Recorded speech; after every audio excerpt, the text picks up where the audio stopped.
Continue करते हैं हम आगे। तो ये देखें कि एक्चुअली दी अब ये फिगर्स आपके सामने। फर्स्ट जो पिक्चर है इसमें साइंटिफिक तरह ये सारी चीज़ें प्रोसेस हो रही है इंडिविजुअल स्टडी करने के लिए। बिहेवियर कैसे परफॉर्म हो रहा है, एक्शन, ये देखें डिफरेंट एक्शंस हैं। इन एक्शंस को हम डायरेक्टली ऑब्जर्व कर सकते हैं। ये मेंटल प्रोसेस है क्योंकि ये हिडन है, तो हिडन जो थिंग्स होती हैं उनको हम कैसे स्टडी करते हैं। तो ये सारी चीज़ें हम कंटिन्यूसली कर रहे होते हैं, देख रहे होते हैं, स्टडी कर रहे होते हैं। उसके बाद साइकोलॉजी एज अ साइंस के formulation of apparent relationship among the observe events, कि हम सारे ऑब्जर्व इवेंट्स को फॉर्मुलेट करते हैं और फिर हमें थेरीज अलाउ करती हैं हम इस बिहेवियर को अप्रोप्रिएटली प्रेडिक्ट करें। अब साइकोलॉजिस्ट क्या क्या काम कर रहे हैं?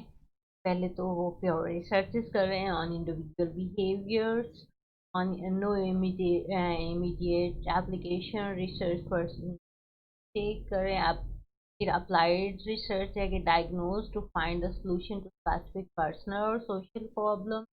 और practice psychology, applying the psychological knowledge to help the individual change their behavior, के इंडिविजुअल के बिहेवियर को चेंज करने के लिए उनको पाथवे दे रहे हैं, उनको गाइड कर रहे हैं कि how to change your bad bad behaviour या अनफेमिलियर बिहेवियर जो आप सोसाइटी से मैच नहीं करता, तो उसको अपने पॉजिटिवली कैसे कन्वर्ट करके चेंज करना है according to societal norms and values. फिर साइकोलॉजी क्या कर रहे हैं, साइकोलॉजिस्ट क्या कर रहे हैं? Sharing psychological knowledge. वो आपको साइकोलॉजिकल नॉलेज प्रोवाइड कर रहे हैं कि एक किसी भी इंडिविजुअल बिहेवियर को हम कैसे स्टडी करते हैं और किसी भी इंडिविजुअल बिहेवियर को कैसे अंडरस्टैंड किया जा सकता है। तो ये कुछ बातें हैं, कुछ चीज़ें हैं जो कि हम कंटिन्यू कर रहे होते हैं। और इन सारी बातों को देखते हुए और साइकोलॉजिस्ट को देखते हुए हम ये कह सकते हैं साइकोलॉजी जो है वो डिफरेंट फील्ड्स में कंट्रीब्यूशन या बहुत इम्पोर्टेंट रोल प्ले कर रही है। अब यहाँ देखें डिफरेंट फील्ड्स ऑफ साइकोलॉजी। अब यहाँ पे ये एक पूरा डायग्राम है और इसमें बताया गया है कि कौन कौन सी फील्ड हैं जहाँ पे बहुत ज़्यादा काम हो रहा है, कौन कौन सी फील्ड्स हैं जहाँ पे साइकोलॉजी जो है अपना कंट्रीब्यूशन या अपना रोल प्ले कर रही है।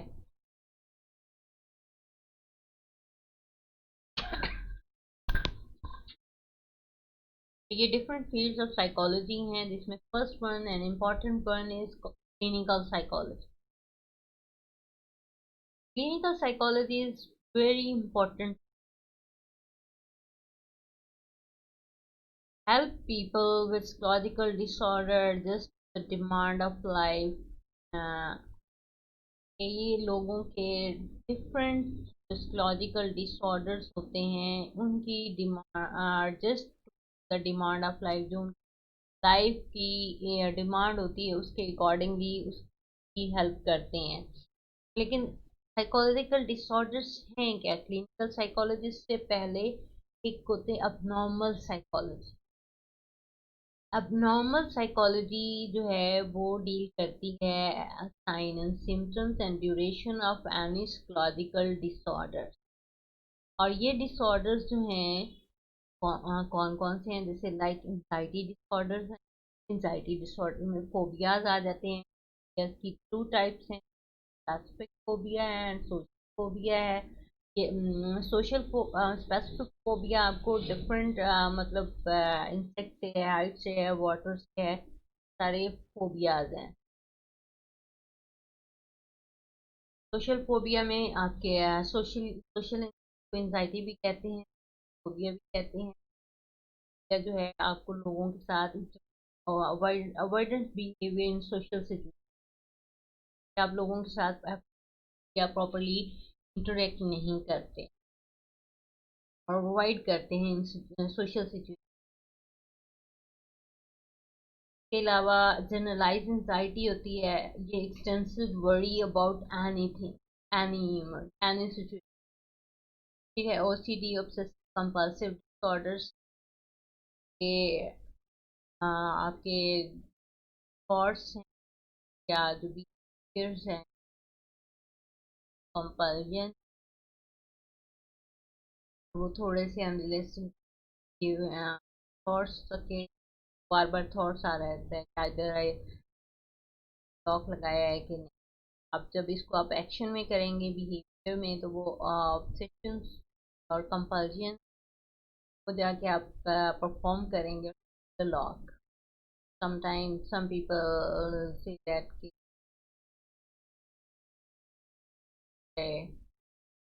बर्नर चूल्हे का बर्नर बंद किया नहीं किया, बार बार ये ख्याल आता रहेगा। लेकिन अगर का जाके वो बेसिकली जाके एक्शन करेगा तो वो ये में आ जाएगा, और वो उस देखने के बाद उसके बाद लोगों को जम से होता है, बार बार हाथ धोते हैं। या बहुत सारे लोग ऐसे हैं, more time for taking bath, bath में बहुत ज़्यादा टाइम लगाते हैं, मिरर के सामने अपने आप को बहुत टाइम तक देखते रहते हैं कि हमारे कौन से फीचर जो हैं, किस तरह इनको होना चाहिए, कैसे होना चाहिए। और कुछ लोगों को एकदम से होता है, वो ज़रा सा कहीं डस्ट है, कहीं अनक्लीननेस है, तो उसको क्लीन करने की और डस्ट को रिमूव करने की कोशिश करते रहते हैं, चाहे थोड़ी सी भी हो, माइनर सी भी हो, तो वो कहते हैं हर चीज़ क्लीन होनी चाहिए। कुछ लोग कहते हैं कि हर काम जो है ऑर्डरली होना चाहिए, और ऑर्डरली ये है कि ऑर्डरली और सिस्टमेटिक वे में होना चाहिए। सारे ऑब्सेशन में आ जाते हैं कि ये सारे हमारे डेली लाइफ में बहुत सारे लोग इस तरह के बिहेवियर पैटर्न जो है वो फॉर्म कर। फिर है एंजाइटी, बेसिकली एंशियस बिहेवियर को कहते हैं। फील एंशियस, बेचैनी महसूस करना। फिर है डिप्रेशन, ये हम बात कर रहे हैं अब normal behaviour, psychologist psychological disorders करते हैं। अब डिप्रेशन में mood disorders, depression, sadness, sadness है। अगर हम मूड डिसऑर्डर को हाइपोमैनिक एंड मैनिक एपिसोड के साथ देखें, मैनिक में बहुत ज़्यादा एक्टिव होता है इंडिविजुअल, के वो सब कुछ कर सकता है और उसके बगैर कोई काम नहीं होता। हाइपोमैनिक में वो स्लो मूड के साथ होता है, बहुत लो मूड है। ये इन लेवल पे जो है ना, साइकोलॉजिस्ट जो है थ्रू काउंसलिंग कर, थ्रू डिफरेंट थेरेपेटिक सेशन जो है इनको डील कर लेता है। और फिर जो है जिस डिसऑर्डर में जिन हैं या पर्सनालिटी डिसऑर्डर्स हैं, उनको जो है वो डील करना आसान नहीं होता। मैनेज करने के लिए मेडिसिन रिक्वायर्ड होती हैं, और उनको फिर साइकेट्रिस्ट को रेफर किया जाता है। वहाँ पे क्लिनिकल साइकोलॉजिस्ट जब तक उसका बिहेवियर मैनेज नहीं हो जाता, अपना और अपने लोगों को हेल्प प्रोवाइड नहीं करता। लेकिन इन सम केस साइकोलॉजिस्ट करता है थ्रू अगर उसका बिहेवियर जो है वो मैनेज है। लार्जेस्ट सब ग्रुप ऑफ साइकोलॉजिस्ट, और ये साइकोलॉजिकल डिसऑर्डर जिस पार्ट ऑफ लाइफ में इम्पोर्टेंट है वो रोल कर रहे होते हैं। और काउंसलिंग साइकोलॉजिस्ट, काउंसलिंग साइकोलॉजिस्ट हैं वो ये देख रहे होते हैं, similar to clinical psychologists, but client typically have a just problem and not to see logical disorders। कि उसके जस्ट एडजस्टमेंटल प्रॉब्लम होते हैं, या कुछ कैरियर की गाइडलाइन लेनी है, या कुछ किसी डिसीजन के बारे में उनके माइंड में कुछ कॉन्फ्लिक्ट्स चल रहे होते हैं, जिसमें कुछ टाइप्स हैं कॉन्फ्लिक्ट, जैसे पॉजिटिव पॉजिटिव है कि दो पॉजिटिव कॉन्फ्लिक्ट हैं, उनके दरमियान आपने डिसाइड करना है कि which the best for you. यहाँ पे आपको काउंसलिंग साइकोलॉजिस्ट की ज़रूरत होती है। सम टाइम ऐसे होता है कि कुछ नेगेटिव कॉन्फ्लिक्ट अराइज होते हैं, नेगेटिव आपने एक करना होता है, लेकिन you can't decide it the best for you. के लिए भी आपको गाइडलाइन की ज़रूरत है। अगर किसी एक्सपर्ट साइकोलॉजिस्ट है जो कोई काउंसलिंग प्रोवाइड कर, और फिर वो आपको कुछ पाथवे देता है उस करेक्ट डिसीजन तक जाने की। ये जो है क्लिनिकल साइकोलॉजिस्ट है वो इम्पोर्टेंट प्ले कर रहा होता है for being a counselling psychologist. तो जो काउंसलिंग साइकोलॉजिस्ट है वो इस वे में हेल्प कर रहे होते हैं, पाथवे डेप्थ एंड नैरो और गाइडेंस दे रहे होते हैं, एक कुछ प्रोवाइड कर रहे होते हैं रिगार्डिंग दैट प्रॉब्लम, ताकि उस प्रॉब्लम को इजी सॉर्ट आउट कर सके, प्रॉब्लम का सलूशन दे सके, प्रॉब्लम को सलूशन तक ले जाने में हेल्प की जाती है। More than half of all doctoral students are in program of clinical or counseling। बहुत सारे जितने या तो काउंसलिंग या क्लिनिकल में। तो ये था थोड़ा सा इंट्रोडक्शन, या ये साइकोलॉजिस्ट की बेसिक फील्ड है जहाँ पे साइकोलॉजिस्ट अपना रोल कर रहे हैं for the betterment of the society. फिर नेक्स्ट जो फील्ड है जहाँ पे साइकोलॉजिस्ट बहुत इम्पोर्टेंट अपना रोल प्ले कर रहे हैं वो है school psychologist, required by school system to assist the problem that interfere with learning। One focus is that of placement of the student in special classes। तो इसमें जो स्टूडेंट्स हैं वो स्पेशल अपना रोल प्ले कर रहे हैं रिगार्डिंग,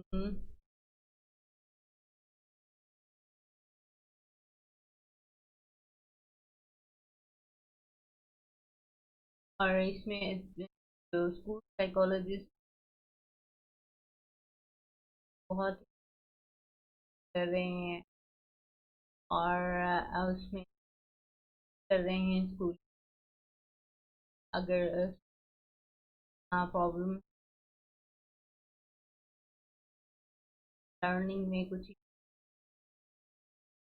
करना है, कैसे उन प्रॉब्लम सॉर्ट आउट करना है, ये सारी चीज़ें साइकोलॉजिस्ट स्कूल मैनेजमेंट गाइडलाइन भी है, और डायरेक्ट लर्नर्स को ऑब्जर्व करता है और फिर है कि एक साथ करना है on one focus that of classes. In problem को सॉल्व करने के लिए स्पेशल क्लासेस लर्निंग में आ रहे हैं, या फिर रिलेशनशिप में कहीं प्रॉब्लम है, उसमें relationship with parents, relationship teachers, तो इन सारे यानी उस सारे इन्वायरमेंट को स्टडी करता है, या लर्नर होता है उसका जो क्लासिफिक है उसको करके ओवरकम करता है। ये जो है रोल है ये स्कूल साइकोलॉजिस्ट का है, जो कि रोल प्ले कर रहा है स्टूडेंट की learning environment. Same as educational psychologist, like school psychologists, attempt to facilitate the learning, but focus on course planning method, focus on motivation, intelligence testing, and student and teacher। ये थोड़ा सा limited हो जाता है कि वो learning environment को और लर्नर के प्रॉब्लम को सॉर्ट आउट करता है। ये एक ब्रॉडर टर्म आ जाती है एजुकेशन साइकोलॉजिस्ट, जो स्कूल में रह के बहुत लर्निंग इन्वायरमेंट को भी फैसिलिटेट करता है, लेकिन इसके साथ साथ का मेजर फोकस है वो है कोर्स प्लानिंग, कि किस लेवल के लिए कौन सा कोर्स होना चाहिए, किस एज और किन एबिलिटीज के बच्चों के साथ, या लर्नर के लिए कौन सा सिलेबस होना चाहिए और उस सिलेबस के अकॉर्डिंगली है इंस्ट्रक्शन मेथड क्या होना चाहिए। वो एजुकेशन साइकोलॉजिस्ट डिसाइड करते हैं किसी लर्निंग इन्वायरमेंट का इंस्ट्रक्शन मेथड जो है वो होना चाहिए अकॉर्डिंग टू द कोर्स। और इसके लिए बहुत से एजुकेशन साइकोलॉजिस्ट हैं वो पॉलिसी मेकिंग काम कर रहे हैं, प्लानिंग प्लानिंग का फुल पोटेंशियल कॉपरेशन होते हैं according to the age, according to the ability of the child, according capability of the learner, सारी चीज़ों जो कोर्स हैं उनको प्लान करते हैं। कोर्स के अकॉर्डिंगली इंस्ट्रक्शनल मेथड्स बताए जाते हैं कि आपने कौन सा इंस्ट्रक्शन मेथड इस अकॉर्डिंगली करना है। मोस्टली हमारे यहाँ जो कोर्स इंस्ट्रक्शन मेथड किया जाता है वो है इंडिविजुअल टू ग्रुप, मीन्स के one individual delivering lecture on that course और specific information, और वो अपनी फुल एक्सपर्टीज यूज करता है इंफॉर्मेशन कन्वे करने के लिए, ये आगे ट्रांसमिट करने के लिए। उसके लिए क्या क्या कौन कौन से कन्वे कर रहा होता है तो कैसे कन्वे प्रोसेस को प्रॉपरली कर होना चाहिए। बस ऑन मोटिवेशन कि उस लर्नर का मोटिवेशन लेवल क्या है, और अगर लेवल की इंटेंसिटी को देख मोटिवेट करता है। फिर उसका इंटेलिजेंस लेवल देखता है कि लर्नर का इस चीज लर्न करने के लिए लर्निंग लेवल क्या है, और अगर वो इंस्टैंड कर रहा है तो फिर टेस्ट अप्लाई किए जाते हैं कि इंफॉर्मेशन प्रोसेस हायर करने के लिए या इंडिविजुअल स्टडी करने के लिए टेस्ट अप्लाई किए जाते हैं। टेस्टिंग की एक ब्रॉडर फील्ड है साइकोलॉजी की। बेसिक जो टेस्ट हैं वो इंटेलिजेंस टेस्ट हैं, एबिलिटी टेस्ट हैं, कैपेबिलिटीज टेस्ट हैं और पर्सनालिटी टेस्ट हैं। ये सारे टेस्ट जो एजुकेशन सेटिंग अप्लाई किए जाते हैं परफॉर्मेंस को मेजर करने के लिए जाती है, असेस जाती है कि हमने ये नॉलेज उस तक प्रोवाइड की है तो असेस किया जाए कि कहाँ और इसको गेन करने के लिए इस लर्नर के अंदर कितनी एबिलिटी और इस एबिलिटीज एबिलिटी को देखने के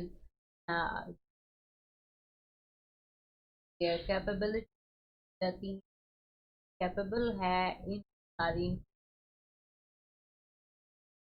टीचर बिहेवियर को स्टडी करते हैं। एजुकेशन का बिहेवियर है according during the providing the information, और वो किस मेथड है वो कर रहा है, और इंस्ट्रक्शन मेथड है वो प्रॉपरली विदाउट बाइस लर्नर्स प्रोवाइड कर रहा है। ये कुछ ये बहुत ज़्यादा important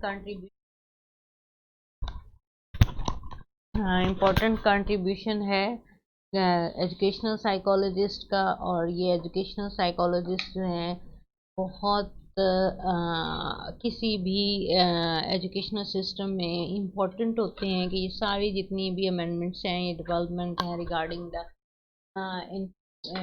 learning the information, educational psychologist आपको प्रोवाइड करते हैं और बताते हैं कि आपने कैसे ये सारी इंफॉर्मेशन जो है वो लर्न करनी है, और आप लर्निंग एनवायरनमेंट को बहुत ज़्यादा फैसिलिटेट करते हैं। तो ये थे एजुकेशनल साइकोलॉजिस्ट। उसके बाद हम बात करेंगे डेवलपमेंटल साइकोलॉजिस्ट, ये भी रिलेटेड टू दैट फील्ड है, लेकिन थोड़ा सा ये सेपरेट फील्ड भी है, क्योंकि इसमें डेवलपमेंट ऑफ ह्यूमन बीइंग को देखा जाता है, जिसमें स्टडी किया जाता है।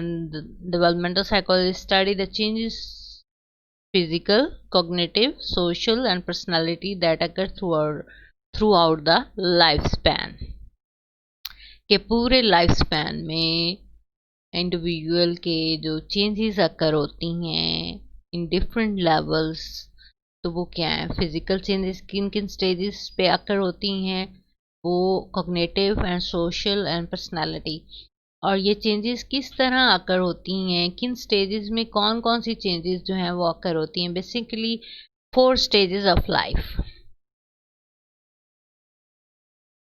इन्फेंसी, चाइल्डहुड, एडोलेसेंट, अडल्ट, और फिफ्थ वन भी इसमें इंक्लूड कर लेते हैं कि 5 stages of the life. Fifth one is the old age. कि जितनी भी चेंजेस हैं हमारे लाइफ स्पैन में, वो बर्थ से लेकर इवन कंसम्पशन से लेकर कंसम्पशन टू टिल बर्थ जो चेंजेस आ रही होती हैं वो किस तरह आती हैं, हर स्टेज की क्या रिक्वायरमेंट्स हैं। स्टेज 1 है अगर कॉन्सेप्शन से देखें तो बेसिक स्टेजेस बनती हैं कि कॉन्सेप्शन है, इन्फेंसी है, चाइल्डहुड है, अडोलेसेंट है, अडल्टहुड है, ओल्ड एज है। तो these are the 6 stages of life. और इस लाइफ स्पैन में कौन कौन सी चेंजेस अकर होती हैं during that life span, which changes अकर। अब उसमें देख लें कि अगर कंसेप्शन में देखें तो उसमें जो सारा फेज़ है 9 मंथ का, उसमें किस तरह उसकी फिजिकल चेंजेस डेवलपमेंट हो रही है, कॉग्निटिव डेवलपमेंट हो रही है, क्योंकि उसमें यहाँ पे 2 डेवलपमेंट ज़्यादा हो रही होती हैं कि ब्रेन के फिजिकल, मोस्टली फिजिकल डेवलपमेंट हो रही होती है कि उसमें फिजिकल स्ट्रक्चर उसका डेवलप हो रहा है, उसके साथ उसके ब्रेन डेवलपमेंट हो रही है। लेकिन आफ्टर बर्थ ड्यूरिंग इन्फेंसी में, इन्फेंसी के भी 3 फेजेस हैं कि अर्ली इन्फेंसी है, मिडिल इन्फेंसी है और लेटर इन्फेंसी है। तो इनमें इसकी किस तरह की डेवलपमेंट हो रही होती है, इसमें ज़्यादातर जो है फिजिकल डेवलपमेंट हो रही होती है और कहीं कहीं कॉग्निटिव और थोड़ी बहुत सोशल, कि वो सोशली इंटरेक्ट कर रहा होता है अपने पेरेंट्स के साथ या अपने सराउंडिंग इन्वायरमेंट के साथ। और फिर आता है चाइल्डहुड। चाइल्डहुड के भी इसी तरह सेम 3 फेजेस हैं, जिसमें अर्ली है, मिडल है, लेटर है। तो अर्ली चाइल्डहुड में जो है फ्राइड ने कहा है कि first 5 year of life it's very important for completing an individual personality. के इन 5 सालों में किसी भी इंडिविजुअल की जो पर्सनालिटी है फर्स्ट 5 ईयर्स में वो कंप्लीट हो जाती है। और इसमें अर्ली चाइल्डहुड में, लेटर चाइल्डहुड में जो डेवलपमेंट हो रही होती है वो सारी फिजिकल चेंजेस भी आ रही होती हैं, कॉग्निटिव चेंजेस भी आ रही होती हैं, सोशल चेंजेस भी आ रही होती हैं, और इंडिविजुअल की पर्सनालिटी भी चेंज हो रही होती है, उसमें भी डेवलपमेंट आ रही होती है बीइंग अ टाइम। फिर है मोस्ट इम्पॉर्टेंट फेज है एडोलेसेंट, जिसको हम टीन एज भी कहते हैं।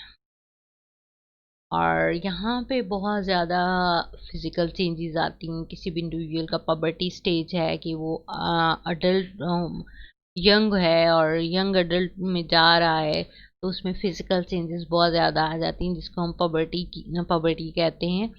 और उसकी कॉग्निटिव चेंजेस आ रही होती हैं। सोशल जो है वो रिलेशनशिप ब्रॉडर हो रहे होते हैं, इसमें उसके बाहर के इन्वायरमेंट के साथ इंटरेक्शन ज़्यादा हो रहा होता है, उसका पीयर ग्रुप जो है वो ब्रॉडर हो रहा होता है, और अपनी सोशल रिलेशनशिप को वो ज़्यादा स्ट्रांगली बना रहा होता है। यहाँ पे उसकी पर्सनालिटी डेवलप हो रही होती है, जो कि बहुत ज़्यादा डेवलप होकर स्ट्रांग हो रही होती है। तो यहाँ पे टीन एज में या इस एडोलेसेंट के हर फेज में, यानी अर्ली में और मिडल में, लेटर में, बहुत सारी बातें जो हैं बच्चों को, पेरेंट्स को चाहिए कि वो इस स्टेज पे बच्चों को प्रॉपर गाइडलाइन दे और उनके फ्रेंड्स बने इस स्टेज पे, क्योंकि बहुत सारी जो चेंजेस अकर हो रही होती हैं उनसे वो अनअवेयर होते हैं, तो उनके बारे में उनको अवेयरनेस दें उनकी फिजिकल चेंजेस से।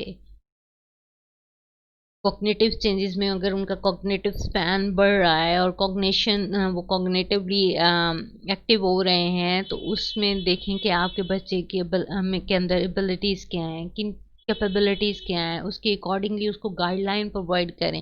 फिर अगर सोशल रिलेशन है तो वो अगर आप उसको फ्री हैंड देंगे तो उसको नहीं पता कि उसने अपने सोशल रिलेशनशिप कैसे बिल्ड करने हैं और किन लोगों के साथ करने हैं।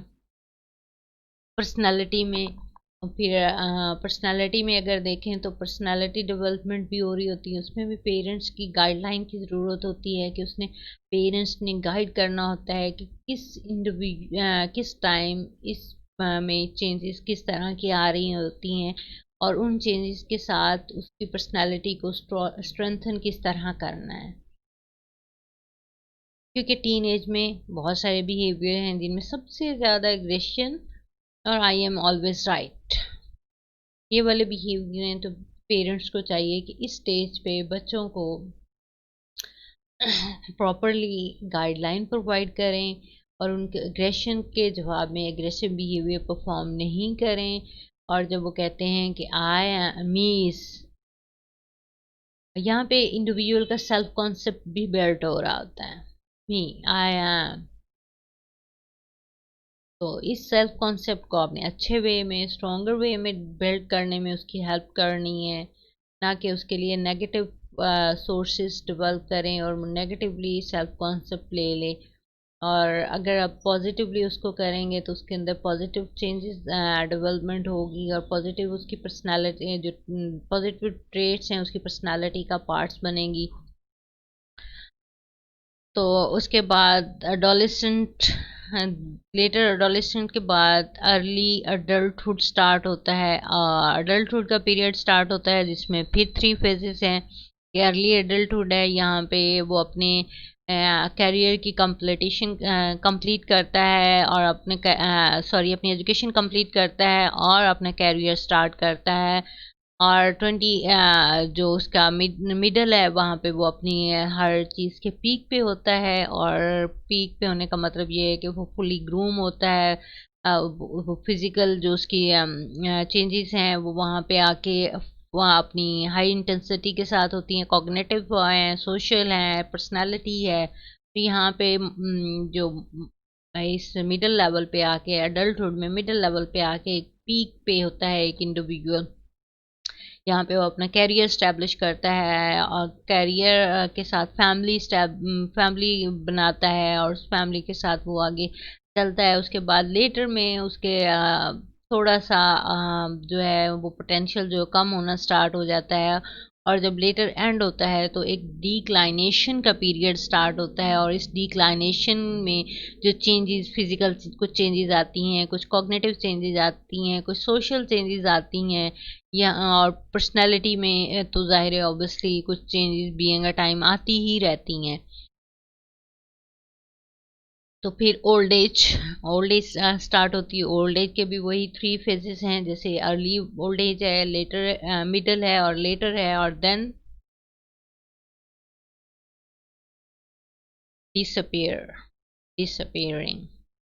ये आप लेटर समटाइम कुछ लोग अर्ली ओल्ड एज में भी डिसअपियर होते हैं, कुछ लोग मिडल में, कुछ लोग लेटर में। लेकिन एट द एंड वो सारी चीज़ें मतलब एक ह्यूमन बीइंग जब ये सारे फेजेस कर लेता है तो उसके बाद डिसअपियरिंग का आता है।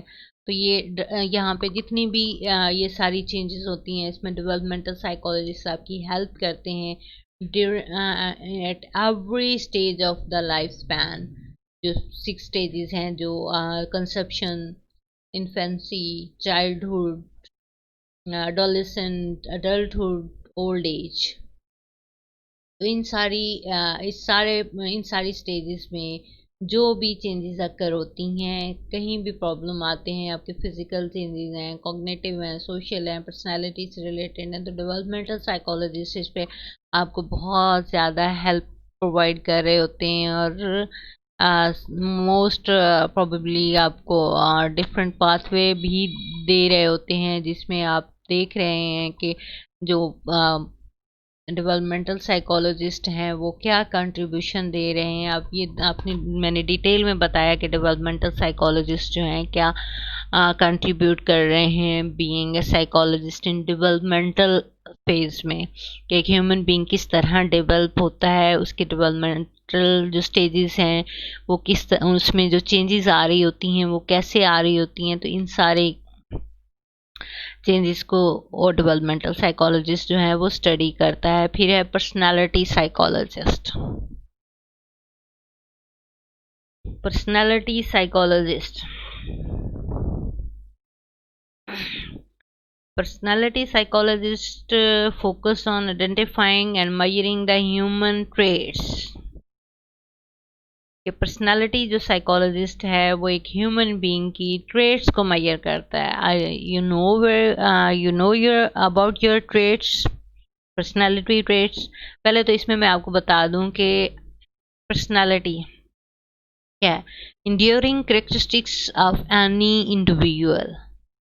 अब उसमें there are basically two types of personality, introvert और एक्सट्रोवर्ट। इंट्रोवर्ट वो होते हैं जो those people living in retiring room, means के those people want to live alone, those people are not socially too much interactive, little bit interactive but not too much interactive. दूसरे हैं और इसमें इसी में भी 4 लेवल्स हैं। कुछ लोग मिनिमल लेवल पे इंट्रोवर्ट होते हैं, कुछ माइल्ड लेवल पे होते हैं, कुछ मॉडरेट लेवल पे होते हैं, और कुछ जो हैं वो बहुत सीवियर होते हैं। जो सीवियर होते हैं वो बहुत ज़्यादा बिल्कुल सोशल नहीं होते, वो लोगों के साथ मिलना जुलना पसंद नहीं करते, उनका कोई दोस्त नहीं होता। मिनिमल लेवल पे होते हैं कि those people having a friends और सोशली इंटरेक्ट, लेकिन माइल्ड लेवल पे वो आके फिर थोड़ा सा उनकी जो है वो अवॉइडेंट बिहेवियर आ जाता है। मॉडरेट लेवल पे भी अवॉइडेंट बिहेवियर होता है, लेकिन फिर भी वो सोशल सिचुएशन में इंटरेक्ट करते हैं, जहाँ पे उनको जाना होता है जाते हैं, but those have little bit friends. और लेकिन स्वीयर लेवल में वो लोगों के से अवॉइड करते हैं, लोगों के साथ सोशली इंटरेक्ट नहीं करते, और उसी के अकॉर्डिंगली उन इंडिविजुअल की पर्सनालिटी ट्रेट्स होती हैं। फिर सेकंड टाइप है extrovert. Those are very social and fun loving people. Those people have a lot of friends, और वो बहुत ज़्यादा एक्टिव होते हैं, हर टाइम कहीं भी जाने के लिए तैयार होते हैं, सोशल गैदरिंग में लोगों के साथ सोशली बहुत ज़्यादा इंटरेक्टिव होते हैं। और इस तरह के लोग जो हैं बहुत जो सोशल एक्टिविटीज़ में बहुत ज़्यादा इन्वॉल्व होते हैं, तो उनमें उस तरह की ट्रेड्स पाई जाती हैं। तो अब आप अपनी टाइप ऑफ पर्सनैलिटी देख के उनके accordingly you make a list of traits. और वैसे तो कहते हैं कि 5 बिग ट्रेड्स आर देयर, और ये 5 जो बिग ट्रेड्स हैं किसी भी ह्यूमन बीइंग की पर्सनालिटी को मेजर करने के लिए ज़रूरी होती है। फिर यही traits determining influence on human thought process, feeling, behaviour and explaining psychological disorders. ये ट्रेड्स जब डिटर्मिन हो जाती हैं कि ये ट्रेड्स हैं किसी भी इंडिविजुअल की पर्सनालिटी का पार्ट हैं, और वो किस तरह इंडिविजुअल पर्सनालिटी को इन्फ्लुएंस कर रही हैं उनके ह्यूमन इंडिविजुअल के थॉट प्रोसेस को, उसकी फीलिंग्स को और बिहेवियर को। तो ये सारे जो चीज़ें हैं ये एक पर्सनालिटी डेवलपमेंट में है, जिसमें डिफरेंट थेरिस्ट ने जो है बहुत थेरीज दी हैं रिगार्डिंग द पर्सनालिटी, और बहुत सारे पर्सनालिटी टेस्ट भी हैं जिनके थ्रू किसी भी इंडिविजुअल की पर्सनालिटी को असेस किया जाता है, जिसमें सबसे ज़्यादा जो ऑब्जेक्टिव टेस्ट है वो है MMPI।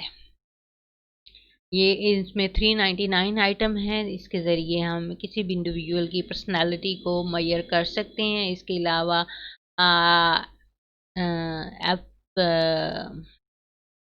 PF16 है। इस PF16 टूल के थ्रू भी किसी इंडिविजुअल की पर्सनालिटी को मेजर किया जा सकता है।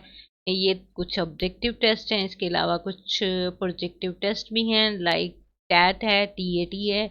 इसमें एक पिक्चर दी जाती है किसी भी इंडिविजुअल को और उस पर वो स्टोरी बनाता है, उसको हम फिर स्टडी करते हैं, इंटरप्रेट करके उसकी स्टडी करते हैं इंडिविजुअल की। फिर वहाँ से इंडिविजुअल की पर्सनालिटी को जो है वो देखते हैं कि वो कौन किस तरह की पर्सनालिटी है। इसके अलावा एसटीपी है, हाउस ट्री एंड पर्सन, कि किसी भी इंडिविजुअल को अगर पर्सनालिटी को असेस करना है, उसके मेंटल प्रोसेस को, उसके साइकोलॉजिकल डिसऑर्डर्स को, उसकी फीलिंग्स को, उसके थॉट प्रोसेस को, तो उसके लिए STP is the best measurement tool.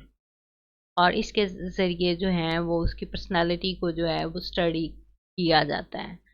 और उसमें उसके होल प्रोसेस को, क्योंकि उस इंडिविजुअल ने एक पिक्चर बनानी होती है जिसमें एक घर, एक दरख्त और एक इंसान, उसके डिफरेंट जो पार्ट बनाता है उससे हम किसी भी इंडिविजुअल की पर्सनालिटी को और उसके थॉट प्रोसेस को, उसके फीलिंग्स को, उसके बिहेवियर को हम डिस्क्राइब करते हैं। और इट्स वेरी इंटरेस्टिंग टेस्ट। और इसके अलावा और बहुत सारे टेस्ट हैं जो इंडिविजुअल पर्सनालिटी को असेस करने के लिए, मेजर करने के लिए और उसके होते हैं, और उसके ज़रिए हम किसी भी इंडिविजुअल की पर्सनालिटी को असेस कर लेते हैं। फिर है सोशल साइकोलॉजिस्ट।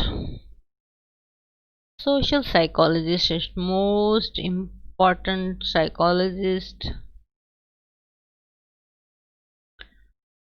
ये साइकोलॉजिस्ट जो हैं बहुत ज़्यादा कंसर्न होते हैं इंडिविजुअल्स के साथ, और इंडिविजुअल की feelings, thoughts and behaviour in social situation में स्टडी करते हैं। और यहाँ पे इंडिविजुअल इंटरेक्शन को देखते हैं। इसीलिए अरिस्टोटल ने कहा था कि मैन इज सोशल एनिमल, क्योंकि सोशली इंटरेक्शन के बगैर जो इंसान है वो कुछ भी नहीं कर सकता। और सोशल इंटरेक्शन बहुत इम्पोर्टेंट है, हमारे रिलेशनशिप बहुत इम्पोर्टेंट होते हैं इन रिलेशनशिप में। और अगर हम सोशली देखेंगे, सोशल थिंकिंग है, सोशल रिलेशन है और सोशल इन्फ्लुएंस है। तो इन सारी चीज़ों को हम देख के कह सकते हैं कि सोशली जो है तो हमारी सोच क्या है, हम सोशली रिलेशनशिप किस तरह बनाते हैं, और सोशल फैक्टर कौन कौन से हैं जो हमारे थॉट प्रोसेस और फीलिंग और बिहेवियर पे इन्फ्लुएंस करते हैं इन सोशल सिचुएशन में। और इसमें जो मोस्ट इम्पॉर्टेंट चीज़ होती है वो है परसेप्शन, और how to make the attribution किस तरह बनाते हैं, और उन एट्रीब्यूशन के बेसिस पे इंडिविजुअल जो है वो स्कीमास डेवलप करता है, और स्कीमास में वो सारी इंफॉर्मेशन जो है वो स्टोर करता है। और इसके अलावा अगर पर्सनालिटी इसमें देखें तो सेल्फ डेवलपमेंट है, how to present the individual self to front of the world, कि एक इंडिविजुअल जो है अपना सेल्फ कॉन्सेप्ट कैसे बिल्ड करना है, और उसने सोसाइटी के सामने अपने आप को कैसे प्रेजेंट करना है। उसमें उसके वर्बल बिहेवियर भी आ जाते हैं, नॉन वर्बल बिहेवियर भी आ जाते हैं। तो how to present individual self to front of the world.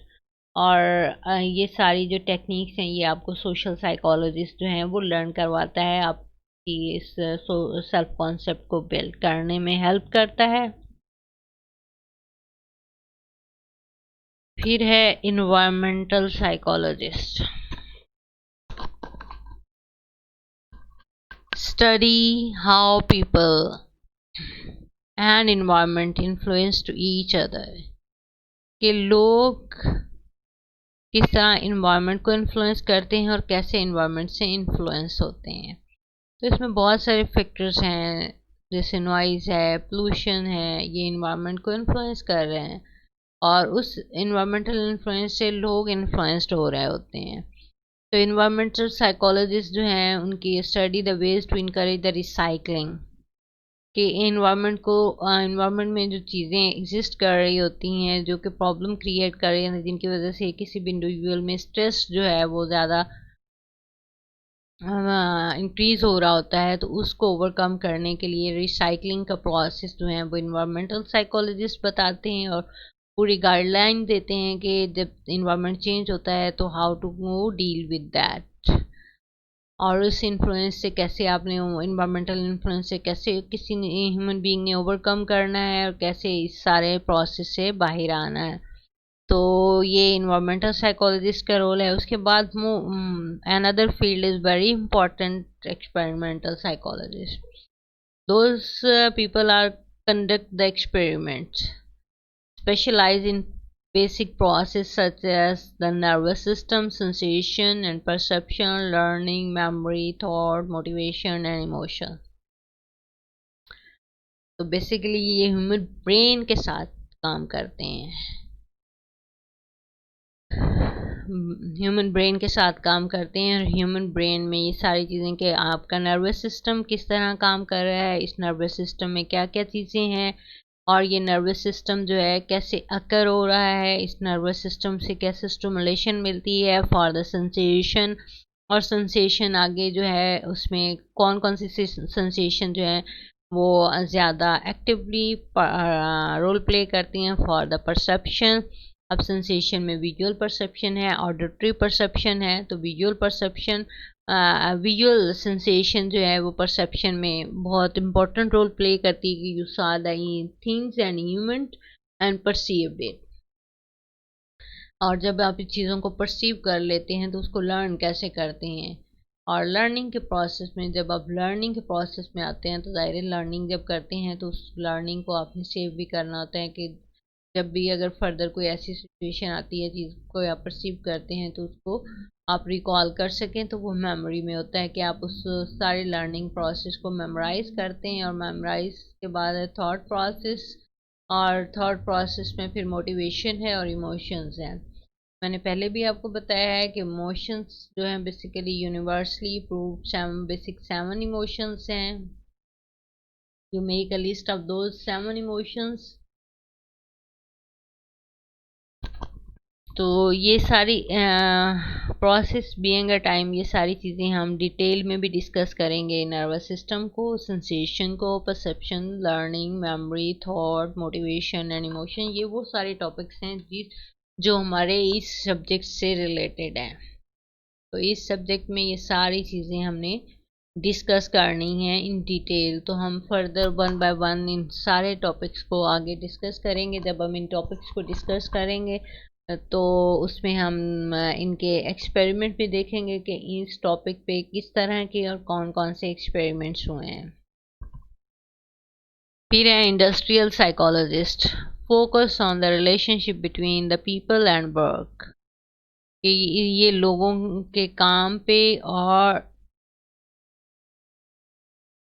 है?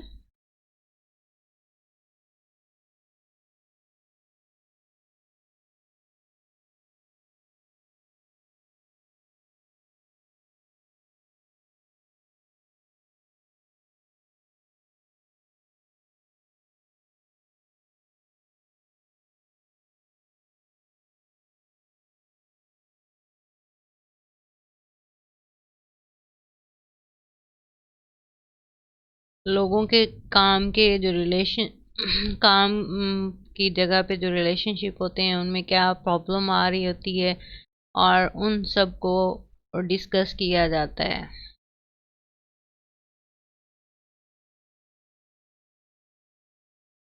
तो ये सारा जो है इंडस्ट्रियल साइकोलॉजिस्ट इसको फोकस कर रहे होते हैं। उसके बाद अदर फील्ड्स में आ जाती है organisational psychologist, focus on the relationship between the people and organisation such as business, के ऑर्गेनाइजेशन लोगों के दरमियान जो रिलेशनशिप है उसको कैसे मेंटेन और मैनेज करके चलना है, किस तरह उनको जो रिलेशनशिप उनको पॉजिटिवली लेके जाना है, और उनमें अगर कहीं प्रॉब्लम आते हैं तो उनको कैसे सॉर्ट आउट करना है, ये ऑर्गेनाइजेशनल जो है वो साइकोलॉजिस्ट गाइडलाइन देते हैं। और उसके अलावा किसी भी ऑर्गेनाइजेशन में लोगों को करना है तो किन एबिलिटीज के साथ उनको हायर करना है, और क्या एबिलिटी, क्या रिक्वायरमेंट है किसी भी ऑर्गेनाइजेशन की, और इस रिक्वायरमेंट के अकॉर्डिंगली किसी भी इंडिविजुअल में कौन सी एबिलिटीज और कैपेबिलिटीज देखनी है और देख के उनको हायर करना है। फिर है ह्यूमन फैक्टर। ह्यूमन फैक्टर में human factors psychologists provide the suggestion and create the technical systems such as dashboard, computer, keyboard, etc. to be more user friendly। कि आप इसके कैसे फ्रेंडली यूज़र बन सकते हैं इन सारे सिस्टम के, जैसे कंप्यूटर है, कीबोर्ड है, डैशबोर्ड है, तो इनके आप कैसे फ्रेंडली यूज़र बन सकते हैं, और आपने अपने सोशल रिलेशन को और ह्यूमन फैक्टर रिलेशनशिप को कैसे लेके मेंटेन करना है, मैनेज करना है। तो इनको ह्यूमन फैक्टर जो साइकोलॉजिस्ट हैं वो आपको गाइडलाइन प्रोवाइड करेंगे, और उन गाइडलाइंस के अकॉर्डिंगली आपने इसको स्टडी करना है। तो ये थी कुछ फील्ड ऑफ साइकोलॉजी। नेक्स्ट हम इनको कंटिन्यू करेंगे नेक्स्ट लेक्चर में।